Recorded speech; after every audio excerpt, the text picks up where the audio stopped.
About 60% of Google searches now end without anyone clicking on anything. And that should be terrifying if you're a small business owner who depends on clicks.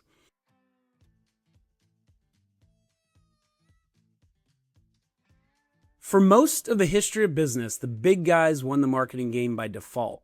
They had the budget, the TV spots, the full page ads, the agency on retainer. A small business owner could be better, faster, more skilled, and still lose, simply because they couldn't afford to be found.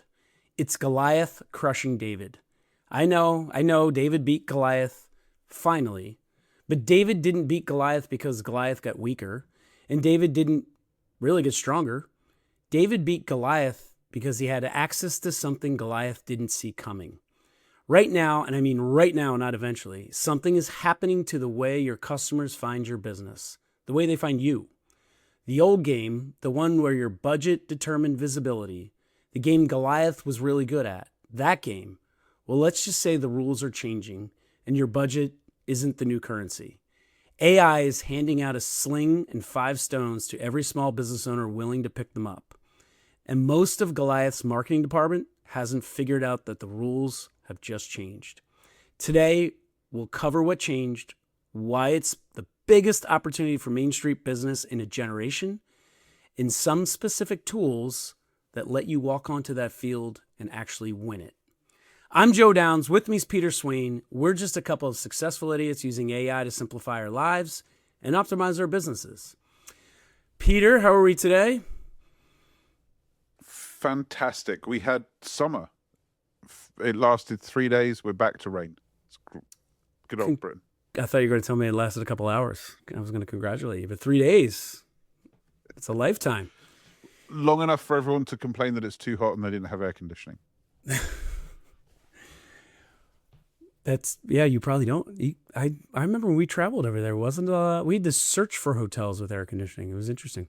Discomfort is a badge of honor. That's why we don't have suspension in our cars. Fridges don't get cold. Showers aren't powerful. I'm being pretty down. I love my country. God save the king. Let's see how much. True or false, in Britain, getting found online is still just someone asking their neighbor if they know a good plumber. This is true. I once had a couple pull over in a car and ask me for directions. It was about 10 years ago. And I said, yeah, if you drive down there, take the first left, and then you park up, and about 200 meters on the right, you'll find somewhere that will sell you a sat nav. Oh, that's cold. Peter, today your challenge, should you choose to accept it, is to explain to our listener why the way customers find businesses has changed more in the last 18 months than maybe the previous decade combined, right? And here's the thing. Most people hear that and think it sounds like a threat, and it is, but it's also the biggest, I think, opening for Main Street business owners that we've seen in a long time, probably since the mass adoption of the internet. And when I say that, and before the show we were talking, I said leveling of the playing field, and you made a very astute point. It's really a reset, right? It's like starting the game over for the small guy versus the big guy and saying, hey, you get to go first now if you want. So we're going to get into that. And then as a parting gift, we're going to get into some tools. We're going to cover some tools. A few of them I think everybody's heard of. A couple of them are genuinely newer, I think, for most people. I think it's going to be the first time most people in our audience are going to hear about them. But it's going to be exciting, and I know you have a parting gift as well. So I'm assuming you accept this challenge. Let's get into it, because here's how I got here, Peter. I came across some research this week. It was a LinkedIn post. However, I'm not going to cite it because it was the high level headline is what caught my attention. But then it was a bunch of tech geek nerds talking about this subject that we're going to talk about in a way that I couldn't even understand. So there's no way we could make a show out of it. But I want to use that as the frame here anyway, because the natural reaction when you hear that there's going to be this great reset, or that it's actually happening, And the old way, the way that, me as my business doing whatever it is I'm doing with, advertising on Google or Facebook or wherever. And I've got my website all SEO'd up and optimized for SEO. When you hear that, wait a second, that's all changing, your first reaction is, shit, right? It's a threat, right? And that's true. And I want people to take that seriously because it is a threat. However, it's also an incredible opportunity. And my brain immediately went to the opportunity and away from the threat because it's not an on-off switch, this threat. It's just happening. It started, I don't know how long ago. I'd love you to get into that. And it's going to happen, I think, slowly all at once, but it's happening, and we need to be in position for it if we're in business, and to some extent we all are. So here's the headlines, Peter. About 60% of Google searches now end without anyone clicking on anything. And that should be terrifying if you're a small business owner who depends on clicks. The person, how does that happen if you're in disbelief right now as a listener? Well, just imagine you type something in, got an answer built by AI. Right there in the search result, if you notice it, you go to Google now, you're getting the answer above the links, right? And then you move on. No website, nothing clicked, no need to, right? And that number's growing because AI is now doing what search engines used to just gesture at, which is actually answering the question in plain English on the spot. So for a big company with a huge marketing department, that's a genuine problem.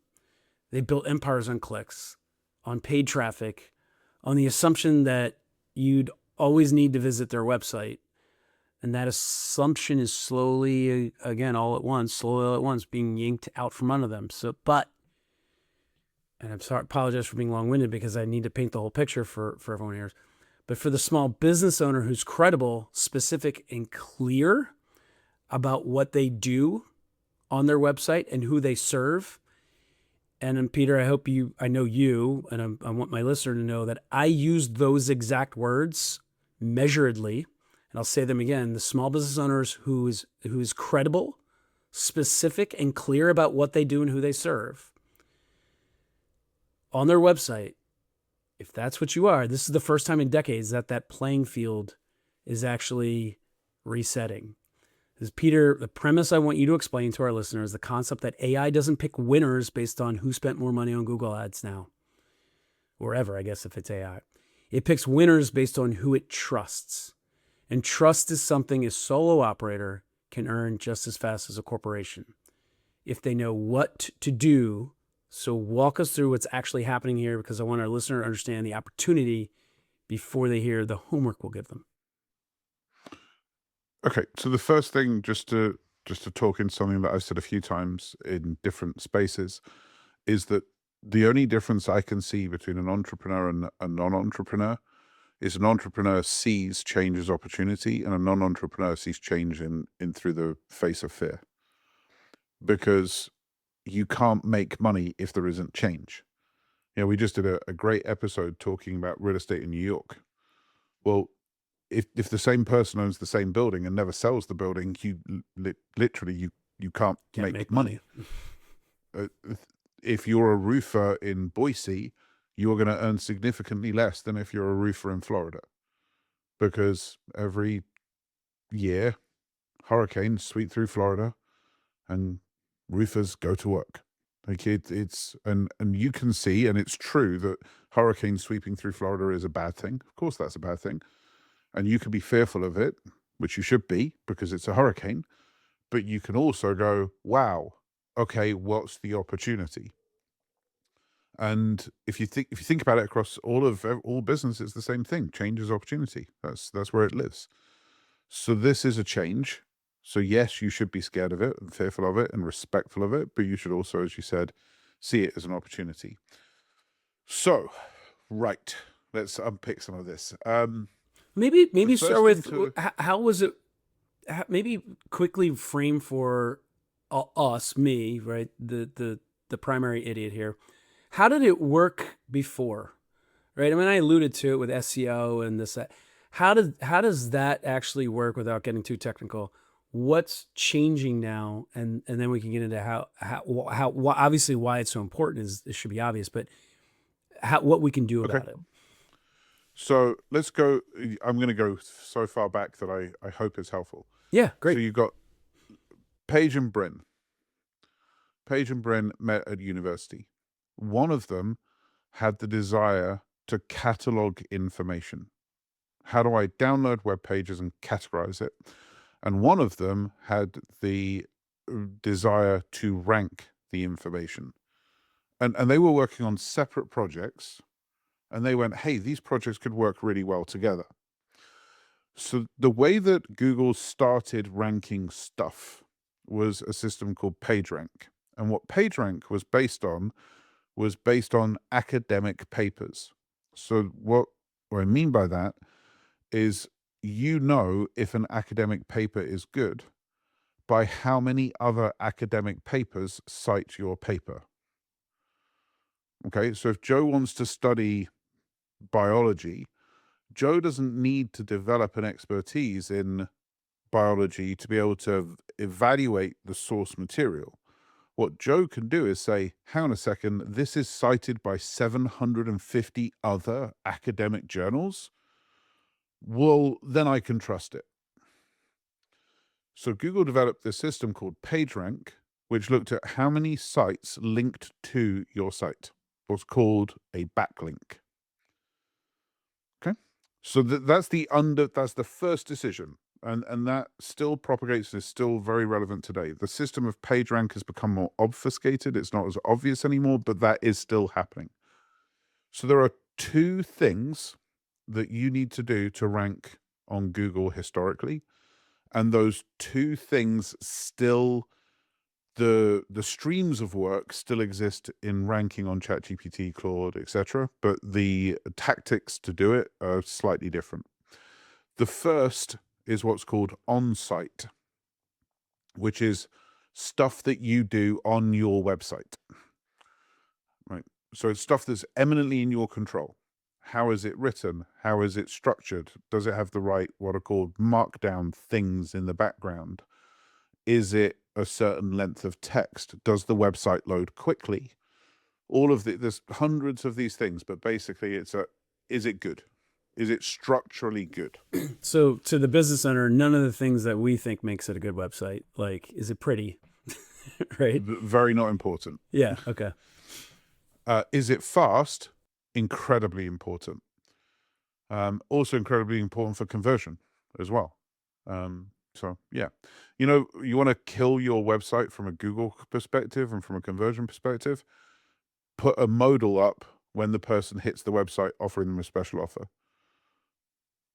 Google will downrank you quicker than you can remove that modal back out the other side, almost instantly. Interesting. And it sounds like a great idea. Because somebody clicked on something to get something, and you decided to put something in the way. So Google now says, well, if I click on this, I don't get what I thought I was going to get. Therefore, I'm going to take you out, and thanks very much. We'll move on. Anyway, so that's what's called on-site, stuff that you do on the site. Then there's these things called off-site. And if you go back to my original, the two founders, it still tracks. One of them was interested in how do we categorize information on site, and one was interested in how do we rank that information off site. So off site historically would be backlinks, sites linking to you. But nowadays, social mentions count, backlinks still count, but now we've got these wonderful things called reviews that very much count. Google Business Profile very much counts. All sorts of other stuff. And the biggest change has been that ChatGPT, Claude, whatever it might be, knows who Joe is. So we've added an extra dimension because Google, as a general rule, doesn't really know who you are as you're looking at Google. And I said as a general, there's going to be purists that like throw rocks at me in that right now. If you're one of those, this episode wasn't for you. It's okay. You can move on. I'm explaining this slightly inaccurately to make sure it still makes sense. So this is 90% the truth. And it's anyway, I just love these people that come and say, oh, that's not true. Google can oh, shut up. Yes, Google could do browser fingerprinting, but if you want to have a technical conversation, we'll do it somewhere else. We're going to stick to founder conversation.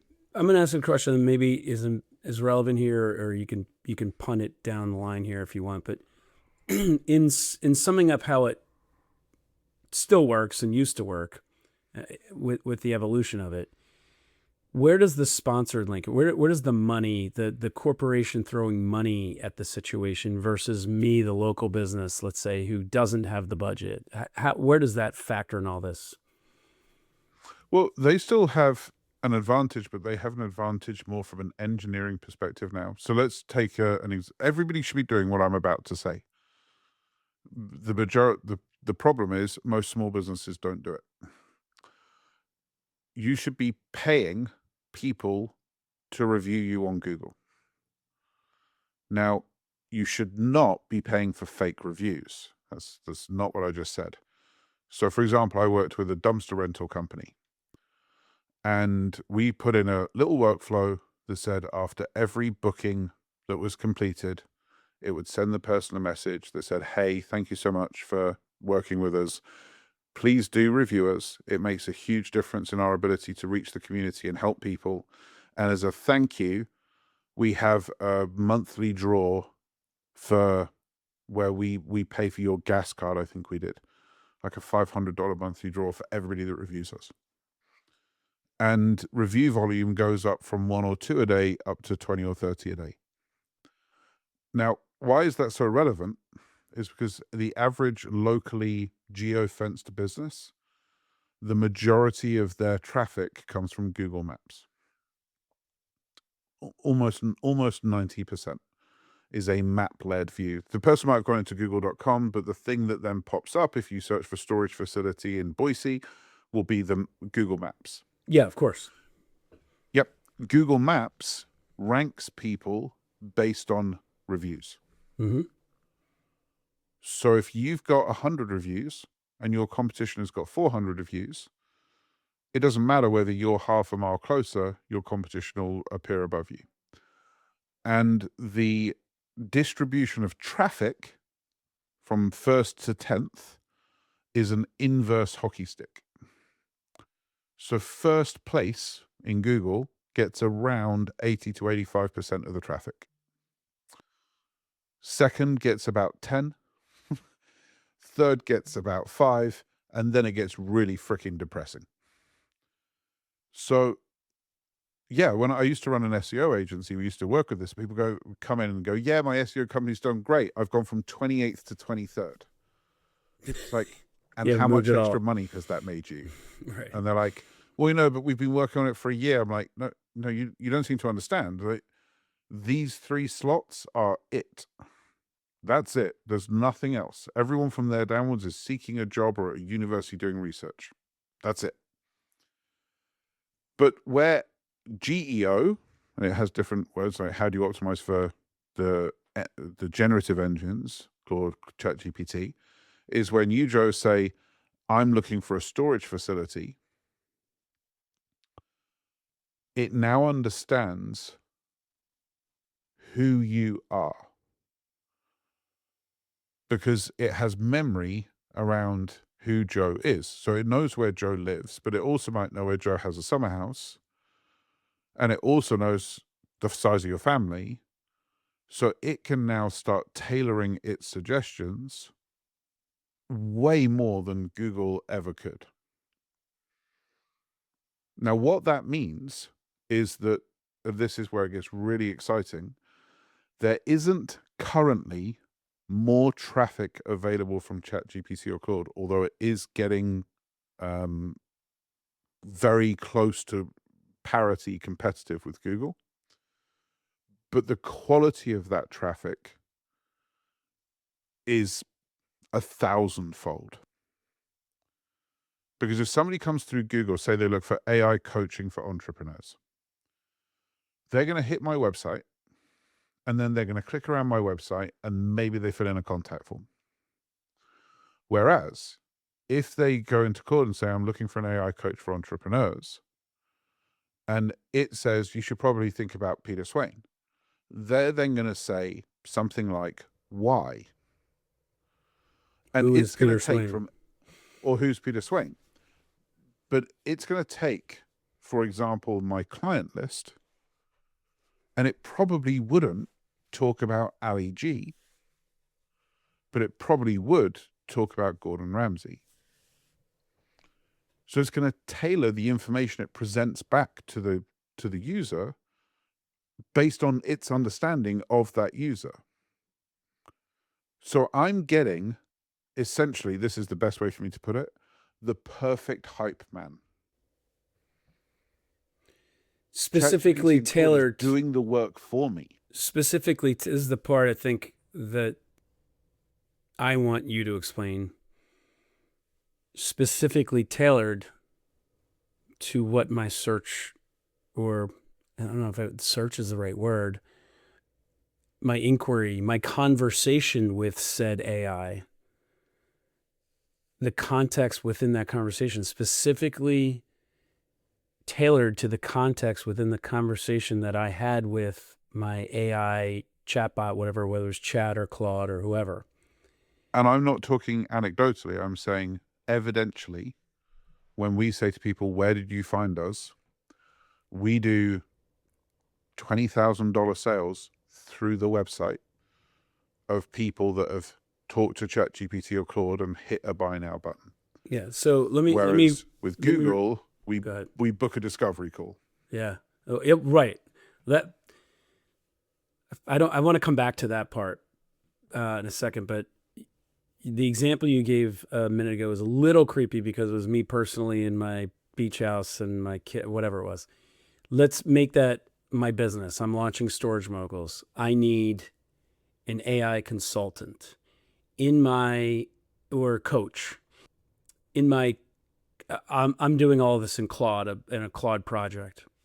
In my Claude project, now I already knew you, but had I been, if I didn't already know Peter Swain, wasn't already on a podcast with him, I would be asking for advice and guidance from Claude as to, look, you now know this entire project I'm launching, this business, this is what it's going to do. It's going to be AI infused, multimodal learning. We're still teaching storage. We're doing this.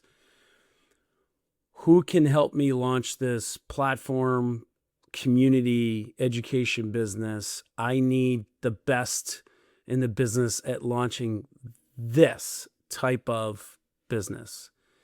And this is what I wanted to tie back together. And what you said a second ago, that query, that conversation might return. Here are the top 3 names, businesses that I've curated for you based on what I need, specific down to the context and the detail. Not just who ranks the highest with the best reviews, who knows how to launch an online business education platform, but maybe somebody with my size and my specific niche, with my budget, with my goals, dreams, and aspirations, and whatever else context I put in there that would match me with you, and not 500 to 1,000 to 10,000, I have no idea, other Peter Swains out there. Is that a fair 100%. description? Okay. But it gets even more exciting because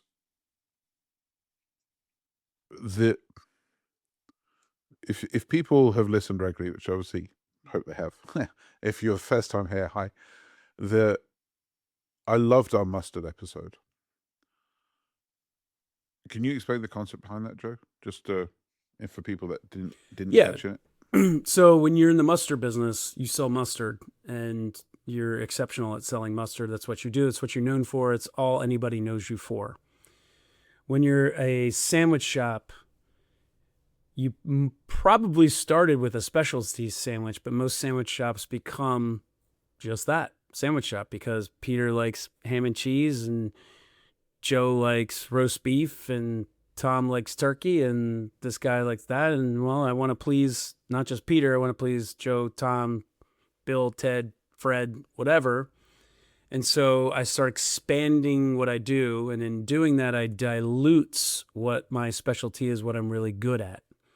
And when competition comes along that's really good at making better sandwiches, I have my moat around my business of being the best at something is now gone. Perfect. Now, the reason I think this concept is so important is because of two things. Number one, that's where your money is. That's where your moat is, as you said. But number two, that's also where your fun and your passion is. Like, I don't know about you, but I like nothing more than when I meet a geek in a subject. I met a guy once that built cabanas for pools, and he tacked the cables inside the stud wall so they were all in parallel lines. And I was like, why are you doing that? No one's going to see them. And his answer was, I'll know it's there. He loved his craft. We had an electrician, Amish guys, I'm in Pennsylvania, big Amish country not far from us. They did the same thing when they were redoing our kitchen. And I looked at it and said, I've never seen craftsmanship like that.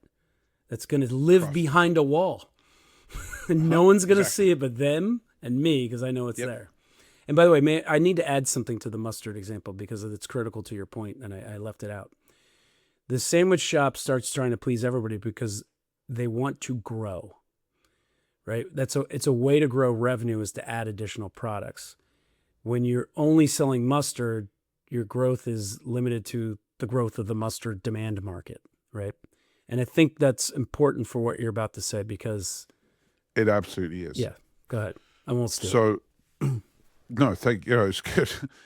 But so previously, essentially what you just said boils down to this for me. The more scarcity we live in, the more we have to dilute our offering in order to capture larger market share in order to make money. That's basically what we're saying. The more abundance of opportunity you live in, the less you have to dilute in order to increase margin and profitability. So let's take Storage Moguls as an example. It's quite niche to turn around and say community sites that are AI infused. Like I mean, it's not niche, but it's not it's not AI training. What my point is to everybody listening is if you love that and you're great at that, wouldn't it be super cool if that's all you did? If you worked with 10 to 20 people a year at 50 to 100 to 200K contract sizes, and you didn't have to say, oh, we also do insert blank here, and we also do insert blank here, and we also do this, and we also do this in order to make money, you could just do that. And I truly believe that in this AI first world that we're walking into, where AI has crossed the chasm from being a productivity tool to being a discovery tool, and very soon, this is beyond the scope of our conversation today, it will jump from being just a discovery tool to also being a consumption tool. We'll be able to actually embed forms and experiences inside ChatGPT and Claude. It will shortcut the need to even go to the thing eventually. But right now, it is a discoverability tool. So what if you could just be discoverable for just doing the one thing you did? Like, what if you could just do one type of hat? What was the example you used a few episodes ago about the Ballerina-to-Astronaut or something? We did this research once of trying to work out how, if you were to do a course for ballerinas that wanted to become astronauts, how many potential customers would you have? And it was thousands. You could just do that if you could reach all of them. If you could reach them, yeah, that could be your primary sole business. You can make an incredible living. Which with ChatGPT or Claude, you can, because if you produce a website called ballerinas to become astronauts.com, then ChatGPT Claude reads it, and then ballerinas, when they go, I was thinking about a different career, it will come up with saying, why don't you consider this? Click here. Right. Right now. So let's take that example and through the old way and the new way. So I have a ballerina. Sure. Sorry, Joe. That what I just said is a great example, and it we hinted on it and we worked around it, and my brain's been spinning on it. Here's the biggest single difference: Google requires a search, ChatGPT requires an inquiry. Because the sentence I just said is a ballerina saying, "I'm thinking about changing career." What Google would give you for that, historically, is careerchoice.com or sports athletes / next steps. Right? It would be very specific. It would be an answer to the query of career change for an athlete or a ballerina. Whereas in ChatGPT and Claude, it's the inquiry. It's, I'm thinking about changing careers. You're jumping up 6 steps earlier in the conversation before the person has even formed a search phrase in their brain. And let's take a side tangent on that, right? So let's compare the old way versus the new way, but let's get even more specific. So I own a Ballerina-to-Astronaut transformation education platform. All right, I'm the only one because I can't imagine there'd be more than one in the world. After this episode, we're going to see them spring up. Right? And let's take your statement earlier that there are thousands of ballerinas who would like to become astronauts someday. If I go to Google as so I'm the business owner and you're the ballerina, and now I'm picturing you in a tutu. And the old way, Peter, is you're Googling, I'm a ballerina. Or actually, you're not even probably conversing. You're probably just saying, how do I become an astronaut? And you're probably not even telling Google you're a ballerina who wants to become an astronaut.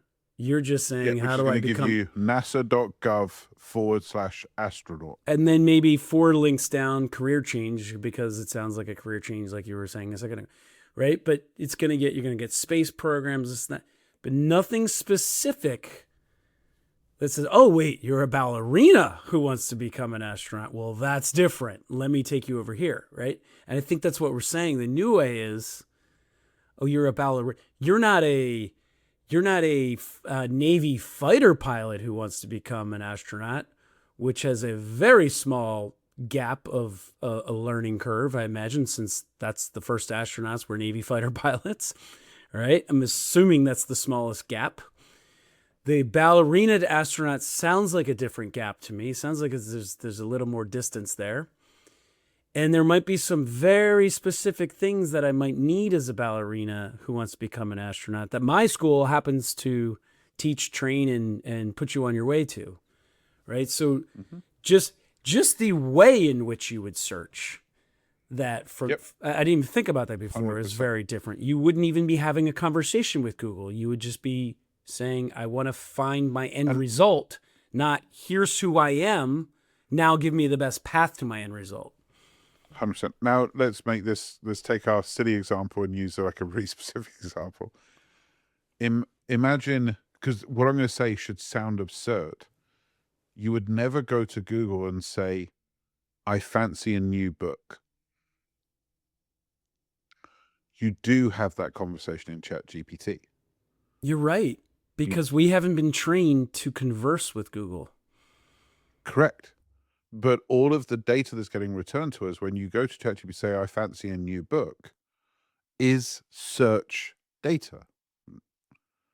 So our opportunity for ChatGPT or Claude to recommend us in Google is search response. It's,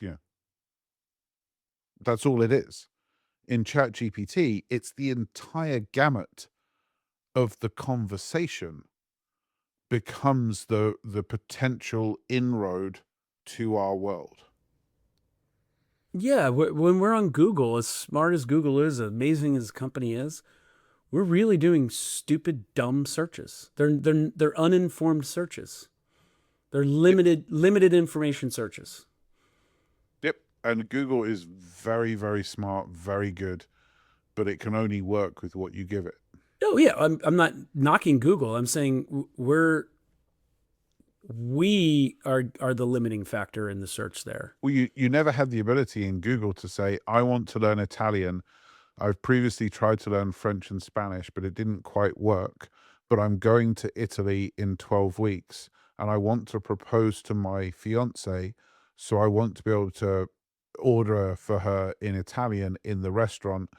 And it's really important to me that I have this nailed down. If you, you would never say that in Google. You'd say, I need to, how do I learn Italian? That's what you'd say in Google.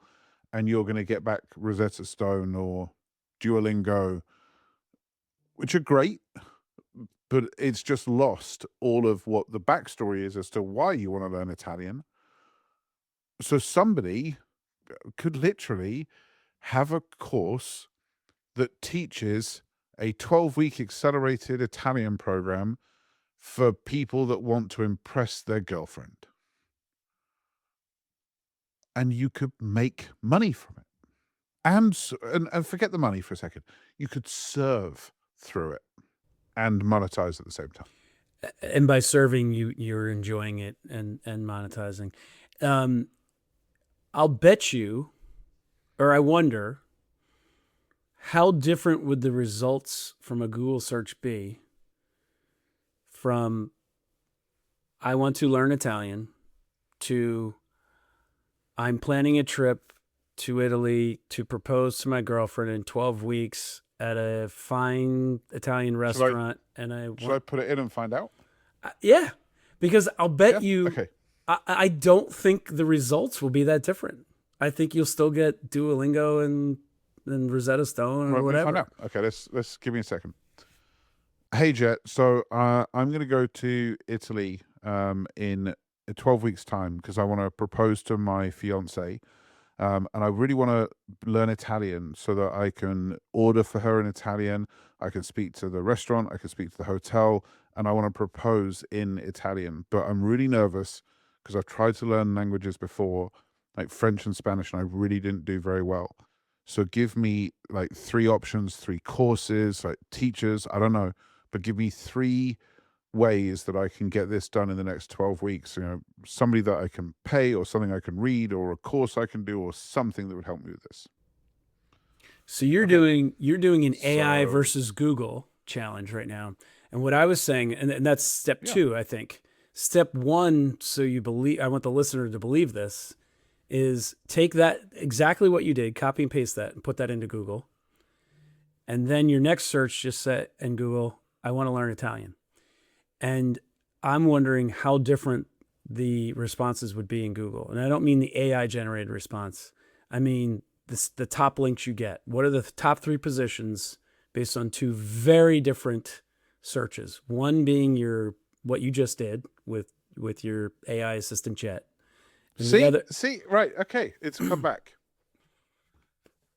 The number 1 option it's given me is a local Italian tutor that lives about 15 minutes away from me.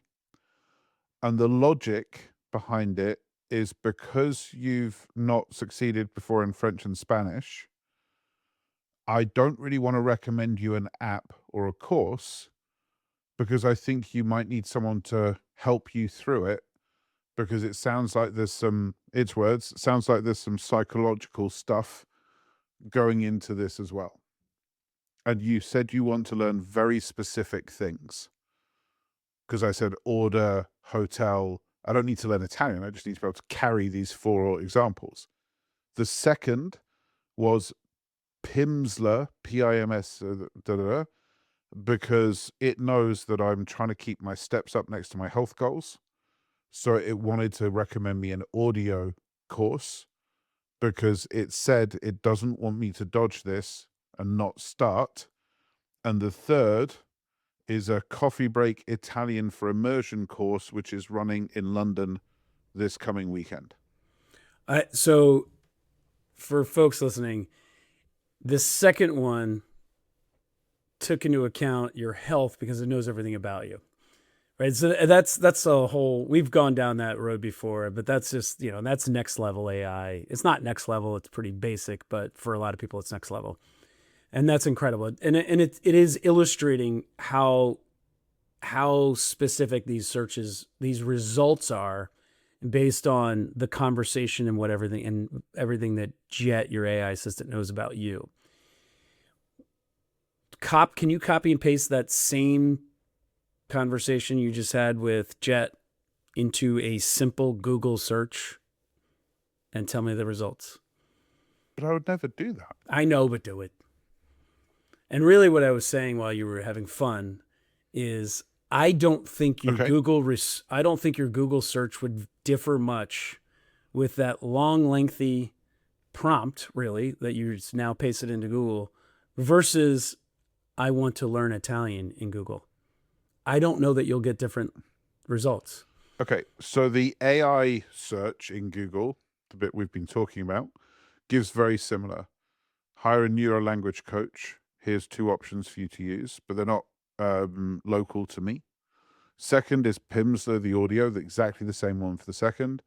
And the third is another course. But the traditional results, so what we're competing with, is translate.com, Google Translate, a Facebook post for Visit the Dolomites, Reddit post /Italian, Grammarly, and Rick Steves Europe for a link to a proposal. They're useless. Right. So we don't even need to do the Google versus Google. Forget it. You've just pointed out how useless they are compared to how useful the AI search was. And this is what we were talking about, is it's not just the chance of me hitting buy now on one of those 3 that Claude returned to me. I don't know the number. Infinity X, 10x, 50x, 100x. No, it's immeasurably different. The stat I read recently was it was 40%. It was a big number. It was a big number compared to just a Google search. I'm sorry, I think it's not the buy now, not the act of you clicking, the conversion. The actual sale taking place was an astronomically bigger number than just a traditional Google. And that yeah, so traditional Google will be about 2 to 4%. I think this is 10x. Okay, so that's oh, there you go. 2 to 4%. It's 40% on Google, or 40% from 10X. AI. So 10x. Yeah. So, that's the conversion, Peter. So that's who was the first one? The guy in Bath. Yeah, it's a. I need to click through to find his name, but yeah, it says there's a guy in Bath 20 minutes away from me. So there's multiple layers here. His conversion went from 2 to 4% to 40% with you in this search that's happening right now, right? Yep. That's if you found him. Yep. You weren't finding him on Google. Nope. So you can't even measure what his conversion is based on the search you just put in. He's probably going to get 50 times the amount of traffic with 10 times the amount of conversion. So he's probably doing 500 times better with this than that. What on his website hit based on your search, do you think? Because this is the part that people need to understand. Your website isn't about how pretty it is now. It's about the information that is contained in it. And this is where he gets to win, because it will be the blog post. It will be the social post. It will be a relatively crappy website. It won't be the $50,000, $100,000 Berlitz Duolingo $1 million production. It'll just be a guy called Brian talking about Italian.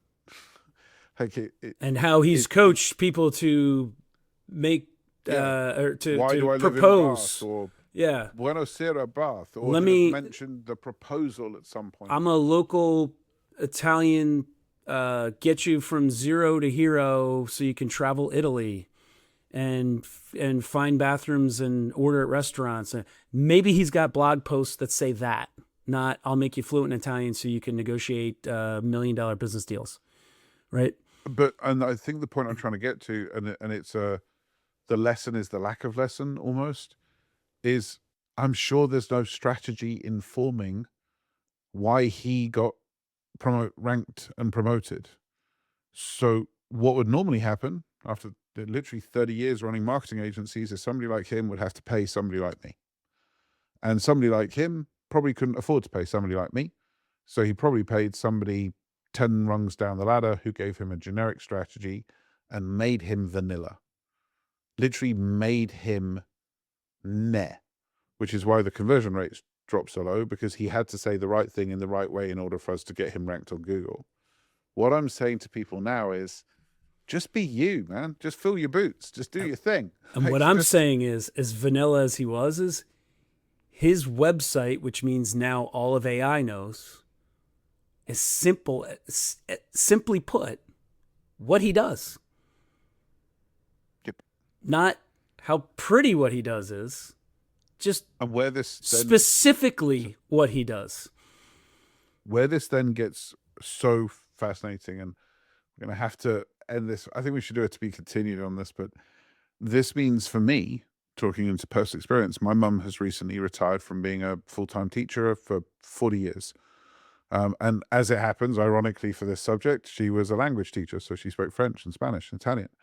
And she is looking at how does she earn some money and stay active while she's retired. And we've been talking about tutoring students, and there's certain ages that she would rather not do again. I don't want to do that again. And there's certain ages she would. Interestingly, it's the bookends.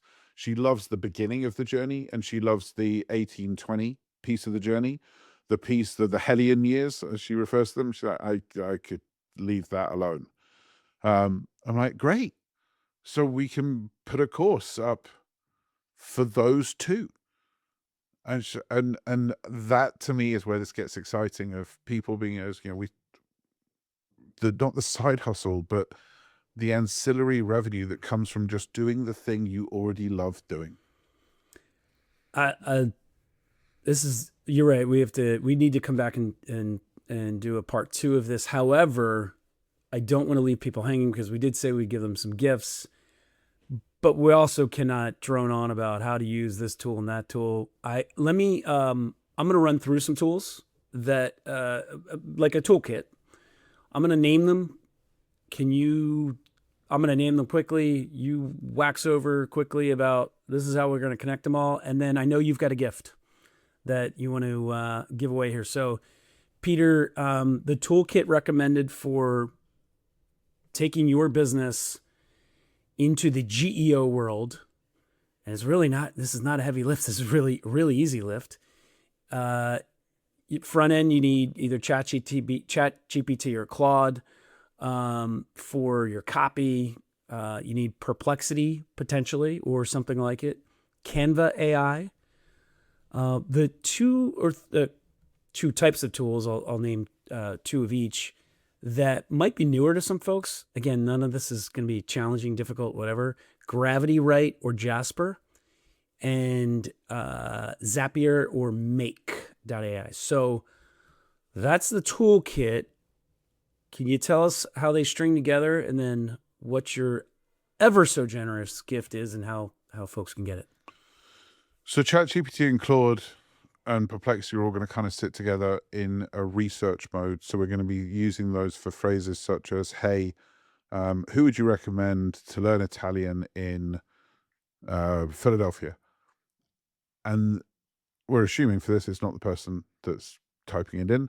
So the next thing is, great, why did you recommend them? From a technical perspective, what did they do that let you recommend them, right? So one of the great things about on the world of online is everybody's playbook is on display. So we can ask ChatGPT or Claude, Perplexity, who do you recommend? And then we can ask it why it recommended them, which gives us the playbook for us to then go and replicate elsewhere. Canva is where we're going to produce graphics, headers, pictures, images, etc. Zap or Zapier and Make. Essentially, Zapier and Make is where this happens, do this. So it's how we're going to thread the needle and push systems together, such as I just wrote this in this system, publish it to my WordPress website. That's Zapier and Make. And then Jasper and Gravity. Honestly, I prefer using Claude for my writing, but Jasper and Gravity are pretty good at getting stuff written in a good way. And the gift is we've done a few of these now where we've kind of spoke into the prompt or the tool on the podcast, and a few people have written in and told us that they love it, but it's not necessarily the right format. So what I thought we'd do is start producing kind of a 2-page playbook that goes with the episode. And maybe we'll carry it on if people love it. Maybe we won't. We'll see. But at least for this episode, we'll put a link in the show notes that have the tools that we just said, links to the tools, a quick write-up, and also the prompts that we just dropped as well. I love it. It's incredibly generous of you, benefactor of peterswain.com, and your coaching consulting mastermind. So it's very generous of you. And folks, I need people on the beach with me. You need people on the beach. Oh yeah, I know where you're going. We've got to get everybody AI enabled, otherwise we're going to be shouting out to an empty room. The goal is to be able to run whatever your business is from an iPad on the beach. That's always the goal. And folks, the tools that we're going to put in this, that Peter is going to put in this, the link in the show notes, every one of them has a free tier to start. So there's not a huge investment to check it out, see, how this can work for you. And even after that, it's not a big, heavy investment either. So the investment is actually just a few hours and the willingness to show up differently than you have been before and make these changes, because they're happening now. They're not coming. They've already started.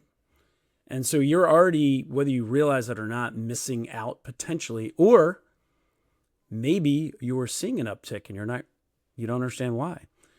So it's going to happen slowly all at once, folks. So get on board. And what you get on the other side is a business that AI will find, understand, and recommend, and not just recommend with authority to a conversion rate you have never seen before. And the businesses that get there first are going to have the edge, and that is genuinely hard to close later. That gap you're going to create for yourself. So the window to be early is still open, but it is not going to be open forever, folks. If you want to go deeper on anything in real estate, with a special emphasis on self-storage, storagemoguls.ai is my company. Peter, again, peterswain.com. If you have any AI coaching needs, mastermind, highly recommend. I'm not only the president of the Hair Club for Men, I'm also a member.